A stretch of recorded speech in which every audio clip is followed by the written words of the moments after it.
ado, j'espère que tu vas bien. On te fait coucou Hello. avec Christelle. Alors, on se retrouve encore une fois avec nos invités en or pour continuer de discuter à propos des thèmes tels que la sexualité. Aujourd'hui, on va parler de masturbation Et ou oui. masse ton plafond, comme j'aime bien dire, et de photographie. Je rigole, de pornographie avec nos invités géniaux. Alors, j'espère que tu es ready, que tu es prêt. On les rejoint tout de suite. À tout de suite.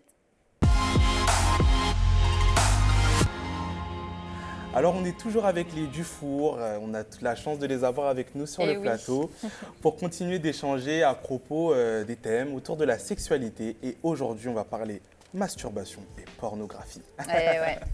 Mais pour commencer en douceur, on va démarrer avec un petit brise-glace. On souhaitait du coup vous demander quelques anecdotes sur votre ministère en particulier. Et pour commencer, on souhaitait savoir, est-ce que vous pourriez nous raconter une anecdote drôle que vous avez vécue dans votre ministère? Alors, j'en ai une Vas-y, mon chéri. qui Ça va était être douloureuse quand je l'ai vécue. Ah, Elle a été drôle. Elle a été très drôle après coup. Mais Vous allez j'étais dans un pays, donc en Asie, dans un endroit reculé, et le langage est un langage tonal. Ce qui veut dire que, en fonction de l'intonation que l'on prend, ça change le sens des mots. D'accord. Voilà, donc c'est compliqué. J'étais là, dans mes premières années, j'apprenais, j'étais pas un bon élève tellement. Et donc j'étais là avec un groupe de dames, plus un ami masculin qui était avec moi, et qui était là depuis beaucoup plus longtemps que moi. Et c'était difficile, on crapahutait dans la montagne, etc. Et à un moment, je me retourne pour aider ma collègue et je lui demande, dans la langue locale, je pense que je lui demande, est-ce que tu es fatiguée? Je lui tends la main pour l'aider. Et tout le groupe de femmes, il y avait une dizaine de femmes, s'arrêtent stupéfait. Grand silence, elles ouvrent grand leurs yeux. Et là, je comprends que j'ai dit un truc que j'aurais pas dû dire, mais je sais absolument pas ce que j'ai pu dire. Et la dame me répond, non, non, tout va bien. Et je me retourne vers mon ami qui était au-dessus de moi.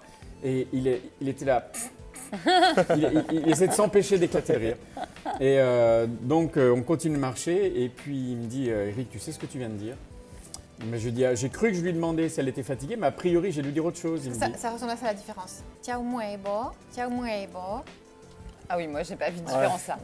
donc, en fait, au lieu de lui demander, j'ai plus jamais demandé à personne après s'ils étaient fatigués ou non dans cette langue-là. Au lieu de lui demander à cette dame si elle était fatiguée, je lui ai demandé si elle avait des poils sur le pubis. Ah d'accord. Ah ouais. Et donc, d'où la gêne. Et des années, je sais pas, 15 ans plus tard, on était à une conférence avec plein de gens, à peu près Plusieurs 200 centaines de personnes. personnes, ouais, c'est ça. Et on était au petit déjeuner avec cet ami-là. Et moi, je pensais que l'histoire était morte et enterrée depuis très longtemps. Quoi. Et pendant ce déjeuner, il se lève, il tape avec la petite cuillère sur la tasse. C'est ça. Et il dit, tout le monde, vous savez l'histoire que je vous raconte tout le temps du gars qui a dit, eh bien c'est le gars qui est là. J'ai voulu l'étrangler avec amour. Oh là là. Avec beaucoup d'amour. Voilà, avec beaucoup d'amour. Mais en fait, l'histoire est connue et c'était moi. C'est ça. Bon. Tous les jeunes qui arrivent dans ce pays-là, ils connaissent. Ils connaissent mon histoire. Ils ne savent pas que c'est moi, mais ils connaissent mon histoire. Oh là là. Bon, bah super. Belle anecdote. Ça doit pas être facile. Ok, on avait une dernière petite anecdote à vous demander. On voulait vous demander tout simplement un miracle que vous avez vécu. Eh ben, cette fois-ci, c'est moi qui Ouais. m'y colle. Parce que quand j'avais 13 ans, donc ça tombe juste bien, j'étais adote. J'ai été diagnostiquée avec un cancer des os. C'est une maladie des ados qui est fulgurante. Et donc, c'était au mois de juin. Toutes mes côtes avaient été mangées par le cancer. Et donc, j'habitais en province à ce moment-là. Mais mes parents ont fini par m'emmener à l'hôpital Necker, à Paris, à la capitale. Et pour aller voir un professeur, quoi, essayer de trouver. Et donc, j'ai fait des radios, et puis la professeure a voulu parler à ma mère seule. Ma mère est ressortie en larmes et puis ensuite je suis rentrée dans le cabinet et elle m'a dit « Rachel, je suis désolée, c'est un cancer en phase terminale. Waouh. Il te reste moins de 6 mois à vivre. Au mois de décembre, on peut rien faire, c'est verras allé pas trop Noël. loin, tu verras pas Noël. On va faire tout pour que tu sois le plus confortable possible, que tu n'es pas mal, mais on peut pas on va faire tout ce qu'on peut pour t'aider, mais c'est très avancé. » Effectivement, c'était un cancer fulgurant. Et donc je suis rentrée à l'hôpital et moi j'avais donné mon cœur au Seigneur très tôt, parce que j'avais peur de mourir avant. Et puis, une grande conversation avec Dieu, il m'a dit, mais tes parents chrétiens, tes grands-parents chrétiens, ça ne suffit pas qu'ils me servent. Tu as besoin de rencontrer Dieu pour toi-même. Et là, j'avais fait vraiment alliance avec lui et la peur de la mort était partie. Et là, j'avais 13 ans et le médecin me regarde dans les yeux et me dit, tu vas mourir et on ne peut rien faire. Et j'ai senti dans mon cœur cette paix que Dieu donne quand on a fait la paix avec lui, en fait, à 13 ans. Et je lui ai dit, ah, Seigneur, si tu veux me reprendre maintenant, je suis prête. C'est un peu dommage, j'aurais pas le temps de me marier, de construire une famille, mais si tu veux me reprendre, je suis prête. Je suis rentrée à l'hôpital, donc le soir, et le lendemain, je devais être opérée. Et dans la nuit, il s'est passé un miracle. Waouh. Parce que le lendemain matin, j'avais plus de fièvre. C'est une maladie qui vient avec beaucoup de fièvre. Ouais. Et le lendemain matin, plus de fièvre. Et ils ont dit, tiens, c'est bizarre. Puis ils m'ont ausculté, les côtes étaient revenues. Radio, plus de cancer, les côtes étaient revenues. Et ils m'ont dit, tu peux rentrer chez toi. Et sur mon dossier, il y a écrit, il y a des miracles que l'on ne peut expliquer.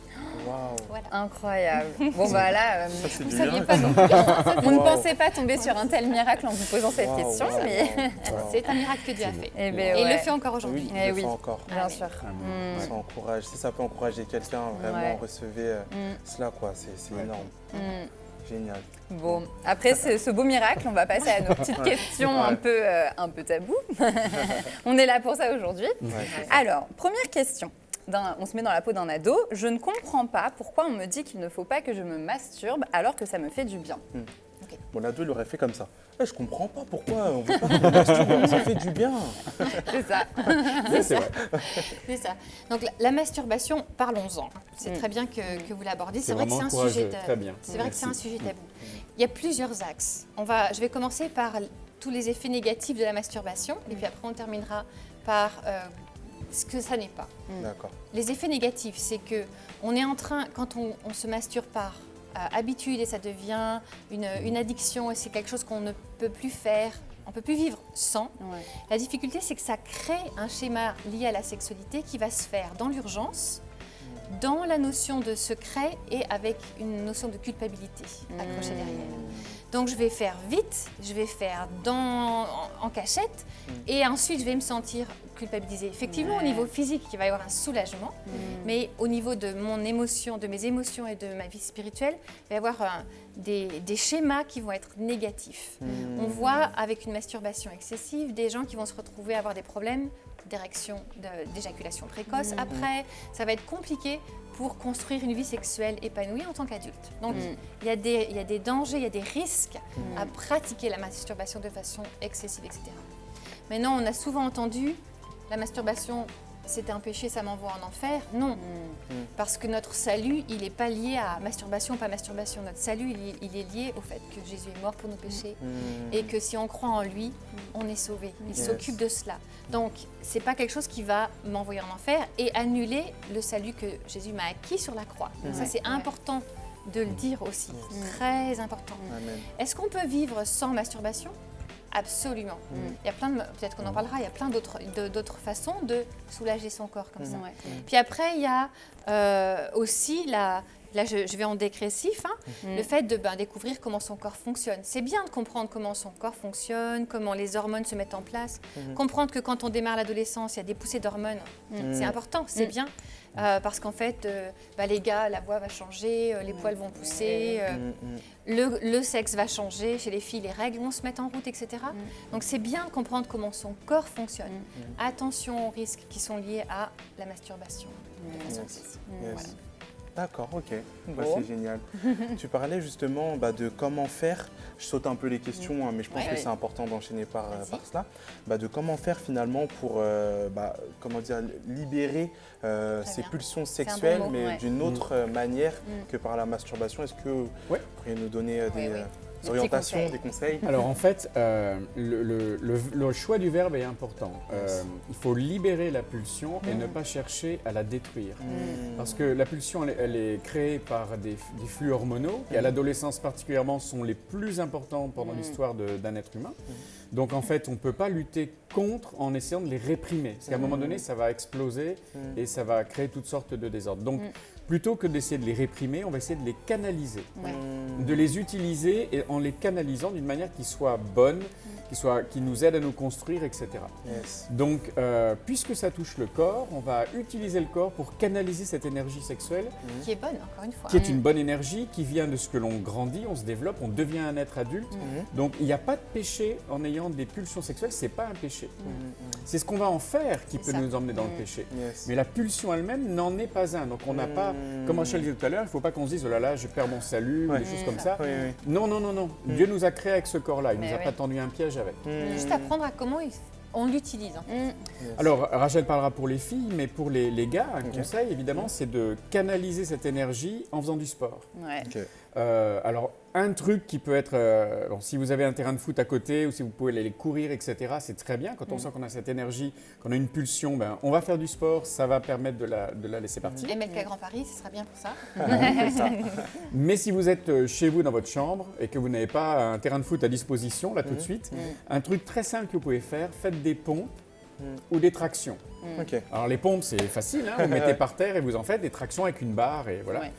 Et en fait, ça va, quand on travaille les épaules et les pectoraux, chez un gars, ça va libérer un cocktail hormonal qui n'est pas aussi exactement celui d'une éjaculation, qui est libéré dans l'éjaculation, mais qui va être à peu près semblable et qui va vraiment permettre d'effacer cette pulsion sexuelle ou de l'utiliser d'une bonne manière, la canaliser d'une bonne Ouais, manière. c'est ça. Donc déjà vous allez vraiment avoir une Le belle, good. les gars vous allez costaud, avoir là, de belles épaules, des beaux pecs, etc.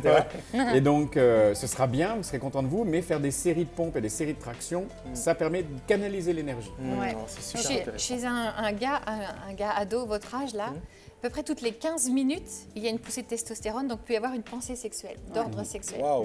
Donc en fait, peut-être que plusieurs fois par jour, vous allez faire 10 pompes, 15 pompes, Mais 20 ouais. pompes, 50 Et pompes. vous allez voir, plus on en fait, plus on a l'habitude d'en faire, plus on en fait avec facilité. Donc allez-y, Ouais, c'est allez-y. vrai pour le coup là. On canalise à fond. Et chez les filles, la sexualité, elle passe par les émotions avant de passer par le physique la plupart du temps. Donc en fait, en associant quelque chose comme la danse sur une musique qui va faire du bien à notre âme, eh bien, on va avoir le même effet, canaliser l'énergie sexuelle.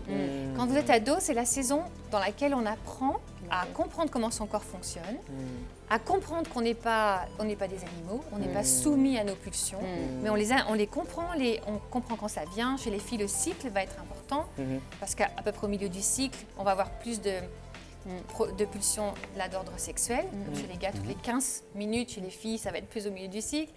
Et ben, on apprend à les canaliser, à les gérer, à savoir comment est-ce que je vais pouvoir utiliser cette énergie de la bonne façon. C'est un très bon exercice. Les filles, dansez, jouez sur de la musique qui vous plaît ou faites du sport. Hein, on n'est pas sexiste du tout. Et les gars, pareil, quoi. Waouh. C'est utiliser Avoir cette un énergie hobby sexuelle aussi, de la bonne façon. d'autres peuvent plutôt Ouais, de que le la sport musique, vouloir faire de la musique, enfin avoir un l'art. hobby qui permette de s'exprimer et de canaliser. Bah, comme quoi il y a des solutions. Il y a Exactement. complètement, il y a C'est plein de possible. solutions. Ouais, c'est Exactement. génial. Franchement, c'est génial. Bon, comme quoi, rassurez-vous, c'est pas grave. Moi, j'entends parfois des garçons qui me disent, oh là là, j'ai mouillé mon lit, je vais aller en enfer. Non. Alors que c'était un rêve, j'avais rien demandé, C'est etc. ça. Ce que tu dis, c'est super important. C'est simplement le corps qui fonctionne. C'est vrai que pour des... Bon, je ne vais pas parler au nom de ma femme pour des filles, mais pour les gars, on peut se réveiller et on a la verge qui a l'air d'avoir une vie indépendante du reste du corps C'est ça. et qui entre en action toute seule. On se dit, mais Merci qu'est-ce qui... Seigneur, ça marche. Voilà, c'est ça qu'il faut se dire. Merci Seigneur, ça marche. Et s'il y a eu un écoulement, eh ben, c'est complètement normal. Dieu nous a créés comme ça. Donc, pas de panique, c'est pas un péché. Et il y a des moyens de canaliser ça. Yes, amen, amen. Soyez encouragés, j'espère que ça vous fait du bien. Mais oui. Alors, on va continuer sur les questions. Allez. Alors, toujours dans ce même thème, cette fois-ci, c'est plus par rapport à la pornographie. Alors, la question, elle est simple. La pornographie, c'est moins de 18 ans. Donc, quand je plus. serai majeur. Ah oui, c'est Interdit interdit au moins de 18 ans. Interdit au moins de 18 ans, c'est ça. C'est plus de 18 ans, mais interdit au moins. Donc, quand je serai majeur, je pourrais regarder. C'est un coquin, ça. Coquin, ouais. Difficile. Qu'est-ce que C'est un c'est que cette petit film question qui concerne nos fils, ça se trouve.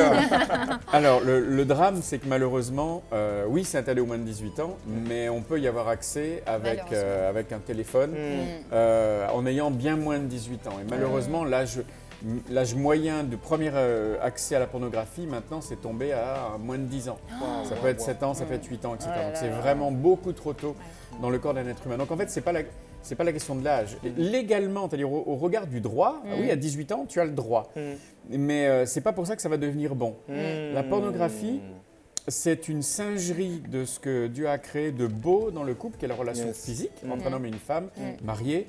La pornographie, les corps sont traités comme des objets, pas comme des êtres humains. On ne considère pas la femme, ni l'homme d'ailleurs, comme quelqu'un qui a des sentiments, qui a une âme, pour laquelle, ou lequel Dieu est mort. On les considère juste comme des objets sexuels et on va les regarder pour satisfaire une pulsion qui est centrée sur soi-même. Donc en fait, la pornographie, quel que soit notre âge, elle sera toujours destructrice. Et en fait, ces gens-là, on se lie avec eux, même si on les regarde qu'au travers d'une télévision, d'un écran ou d'un téléphone. puisque ce sont des êtres humains vivants, on va créer un lien avec ces personnes-là au niveau spirituel, émotionnel. Et en fait, c'est dangereux. On ne sait pas qui ils sont, on ne sait pas quelle influence. On ouvre des portes sur notre vie qui vont parfois mettre des années et des années à pouvoir être guéris et être soignés. Donc, ça nous donne de mauvais critères sur ce qu'est la sexualité. Et ça crée beaucoup de complexes d'infériorité aussi. Surtout chez les gars. Je ne sais pas si on veut en parler, mais les comparaisons ne seront pas à votre avantage 9 fois 9 sur 10. Et la sexualité, ce n'est pas une question de performance, ni de celui qui a la plus grosse ou le plus gros ou ce que vous voulez. Donc, malheureusement, ce sont des mensonges. Et ça crée plein de complexes. Et en fait, après, les gars ou les filles n'osent plus souvent avoir une relation sexuelle avec quelqu'un de vrai. Donc, bien loin de nous équiper, ça nous handicape pour une vraie relation avec une personne. Qu'on soit un garçon ou une fille d'ailleurs. En plus, il y a un phénomène de l'empreinte. Tu peux peut-être l'expliquer? Ok. Donc en fait, quand on est à votre âge, ou l'âge des ados, là, exposé à de la pornographie ou des choses d'ordre sexuel de cet ordre-là, en fait, une empreinte se crée dans notre cerveau. Et cette empreinte va devenir le chemin par défaut de l'ado. Quand la sexualité et de l'adulte. La sexualité, elle est faite pour répondre à deux besoins primaires qui sont très importants. Le besoin d'être récompensé ou d'être réconforté. Et donc, si mon empreinte s'est faite avec la pornographie, quand j'ai besoin d'être récompensé ou réconforté, mon cerveau va aller vers ce chemin par défaut. Ça complique tout. Même si on est marié. Même si on est marié, on se dit « Oh, c'est pas grave, pour l'instant je pratique ça, puis après quand je serai mariée ça va s'arranger ». Non, parce que ce chemin va s'être créé, il va falloir le recréer, il y a des moyens. Mais bien sûr. Si on peut éviter, puisque vous avez la chance d'en parler maintenant, attention à ça. Et le pied, tu veux parler du pied aussi? Oui, mais juste avant, le réconfort, c'est en fait j'en ai besoin quand je vais pas bien. Donc toutes les fois où vous n'irez pas bien, vous aurez tiens, va regarder de la pornographie, vous vous sentirez pas bien. Et la récompense, c'est l'inverse, c'est quand je vais très très bien, je vais me faire une récompense et je vais encore en avoir besoin au lieu d'avoir envie de mon conjoint. C'est vraiment dommage. Ça détruit plein de choses en fait, ça détruit l'image qu'on a de soi, la compréhension qu'on a de la sexualité, notre chemin par défaut pour ces besoins-là. Et puis, il y a depuis quelques années, c'est une maladie très récente et c'est assez inquiétant. Donc en anglais, ça s'appelle le PIED, ça fait comme pied. Mais en français, c'est la dysfonction érectile induite par la pornographie. Ça veut dire quoi ça? Ce sont des hommes jeunes qui ont une vingtaine d'années. Qui connaissent Dieu ou pas d'ailleurs. Qui ont en fait complètement brûlé les parties de leur cerveau qui gèrent le plaisir. Et en fait qui ne sont plus capables d'avoir d'érection en face d'une personne réelle. C'est-à-dire que non seulement la pornographie ne va pas les aider à savoir comment faire, mais elle va détruire leur capacité à avoir une érection avec une personne réelle parce que la personne réelle ne va jamais autant stimuler que les images. Et donc là, c'est un traitement qui prend au minimum 6 mois en abstinence complète, etc. pour que le cerveau commence à guérir à peu près. Et ça va prendre plus d'une année pour vraiment être débarrassé de ça. C'est pas inoffensif. C'est vraiment dangereux. Et c'est fort parce qu'on regardait justement avec ma femme un reportage sur ça où on voyait en fait des personnes, il y a une personne qui a créé un business aujourd'hui concrètement qui est de proposer généralement c'est des hommes, en fait de leur faire des femmes sur mesure. Donc en céramique, avec des matériaux dont seule elle a le secret, des poupées gonflables. Et en fait justement on voyait après des personnes qui témoignaient mais visage flouté, etc. et qui racontaient justement elles étaient tellement là dans cet engrenage si je puis dire, qu'elles sont arrivées à ne plus réussir à avoir de relations avec des personnes réelles et donc à aller demander à se faire créer sur mesure une poupée de cire de 3 4 000, 5 000 euros parce que en fait il n'y avait plus que ça qui arrivait à les satisfaire entre guillemets aujourd'hui. Et moi je suis content qu'on puisse en parler parce qu'aujourd'hui c'est un fléau concrètement, que ce soit dans la musique, que ce soit à la télé, que ce soit, on est de plus en plus dans une société qui est de plus en plus sexualisée et vraiment en tant qu'ados, nous on est confrontés un peu à leur témoignages, à leur détresse un peu au quotidien et vraiment nous on est content de vous avoir parce que voilà, on espère que aussi ça peut vous permettre adolescents de voir un peu l'enjeu qu'il y a derrière tout ça. La pornographie peut même détruire un mariage par la suite comme vous l'avez dit et c'est important de le dire, que ce soit homme comme femme. Parce que voilà, Dieu a un projet pour nous et ça vient tellement flouter tous les projets de Dieu, tout ce qu'il avait en vie à la base. C'est dommage quoi. C'est vraiment, c'est fort quoi. C'est fort et même après 18 ans, on ne vous conseille pas. Vraiment. Non, vraiment pas. Non, vous avez compris. La réponse c'est non. Voilà, c'est ça, là c'est sûr. C'est sûr et certain. On ne veut pas que vous soyez abîmés. C'est ça. Et le but, parce que c'est pas que de dresser un tableau noir, c'est vrai la pornographie c'est mauvais, mais on a aussi envie de vous donner, de vous communiquer quelques conseils, quelques solutions, si je peux dire, entre guillemets, pour aussi lutter face à toute cette tentation. Et c'est la question que je vous pose. Est-ce que vous aviez des, comment dire, c'est vrai qu'on a entendu le sport, etc., mais peut-être d'autres petits tips, moyens concrets qui peuvent permettre à un adolescent qui a du mal à gérer tout ça, de s'en sortir et de lutter face à cela. Peut-être face aux autres aussi. Je pense que ça commence par une décision, en fait, dans son cœur et un choix. Personne ne va vous imposer le choix. Que nous, on vous le dise, que vos parents vous le disent, c'est bien pour vous aider à prendre la bonne décision, mais ça commence par un choix dans votre cœur. Faites le bon choix. Et puis ensuite, vous vous rendrez compte que les gens parlent beaucoup, les jeunes parlent beaucoup, les ados parlent beaucoup. Moi, j'ai été ado aussi il y a longtemps, mais je me souviens, j'avais donné ma vie à Dieu à 13 ans, donc j'ai fait tout le lycée, enfin à 13 ans déjà, j'avais fait un choix avec Dieu et donc j'ai fait tout le lycée, collège, lycée, avec ma foi et mes positions de foi. Et donc mes engagements à ce niveau-là. Et je me souviens que c'est vrai, c'était pas facile de dire, moi je choisis de ne pas sortir, de ne pas coucher, je me garde pour mon mari, etc. Et peut-être que les autres se moquaient, d'accord, mais au bout d'un moment, plusieurs sont venus me dire, en fait, tu as fait le bon choix. Parce qu'il y a une vraie détresse qu'on n'affiche pas forcément. C'est vrai. Parce que tout le monde fait les fanfarons et on dit toujours fanfarons en France. Tout le monde fait les coqs, quoi. On fait les coqs quand on a cet âge-là, etc. Mais au fond, il y a une vraie détresse. Parce que j'ai donné mon corps trop tôt, j'ai eu des expériences qui m'ont fait souffrir. Et puis, vous verrez que même s'il vous faut des fois vous dire, je suis toute seule ou tout seul à penser ça, je me garde avec un but qui est pour le meilleur. Et c'est un bon moyen de témoigner. Ça commence, la décision commence dans son cœur.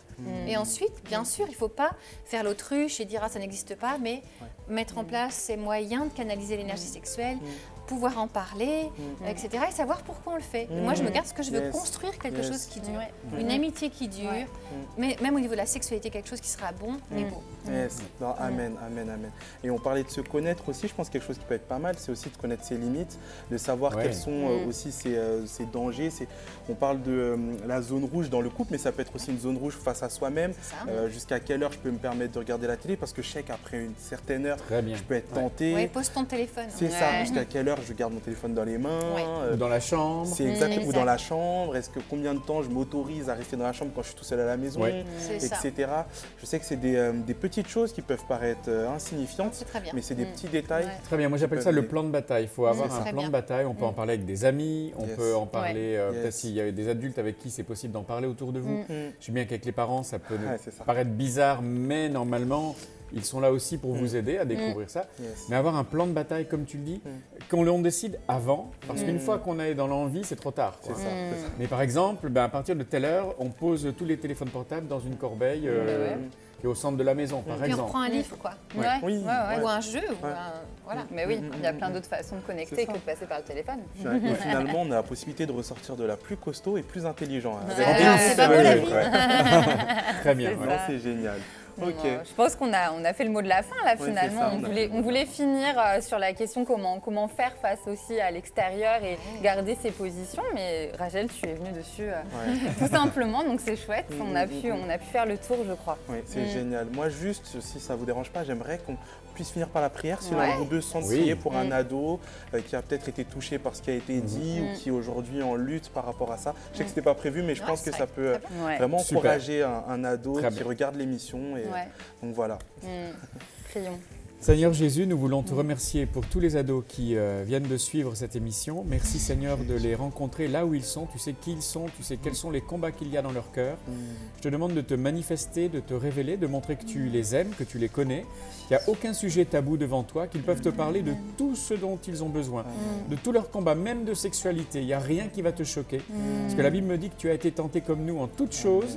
Ça veut bien dire aussi la sexualité.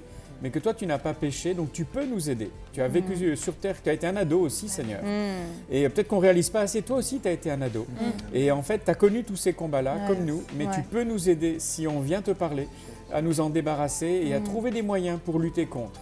Donc on est tous normaux, on a des combats à ce niveau-là, c'est normal, mais on veut vraiment entendre de toi, Seigneur. Et je te prie qu'aujourd'hui, eh bien, plusieurs aient reçu des réponses à leurs questions et que cette émission puisse vraiment les aider à aller de l'avant et à avoir des victoires dans ce domaine. Merci Jésus. Amen. Amen. Amen. Amen.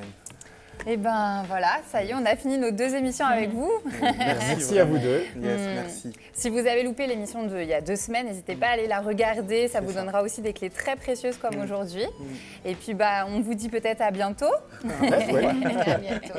Et puis, nous, on vous dit à dans 2 semaines. À dans 2 semaines. À très vite. Soyez bénis.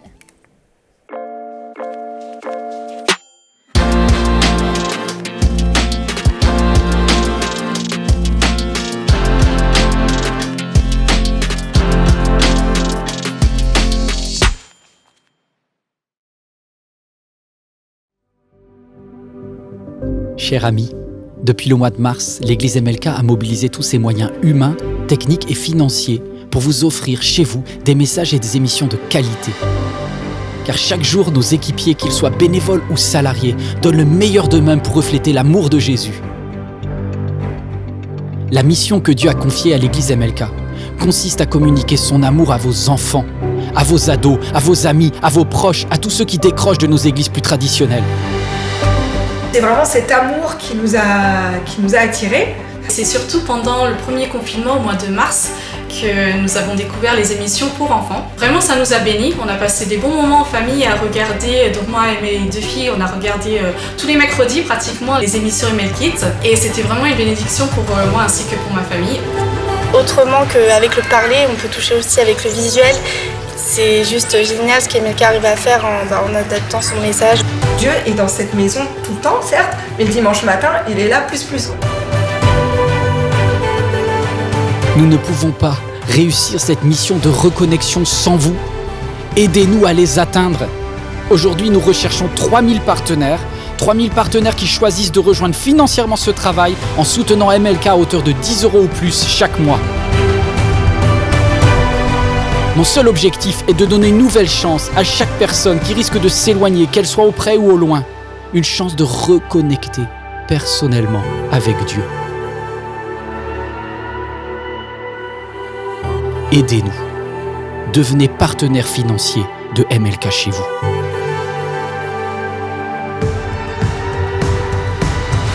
La production MLK a besoin de fonds. Voilà, je me dis pourquoi pas semer. Parce qu'on a été bénis. Devenir partenaire, pour moi, c'est faire ma part pour que ça bénisse d'autres personnes qui, à un moment donné, auraient peut-être aussi besoin de ce message, de ces messages, à tout moment. Ça me paraît naturel d'aider cette Église à continuer à diffuser le message et à étendre le royaume de Dieu.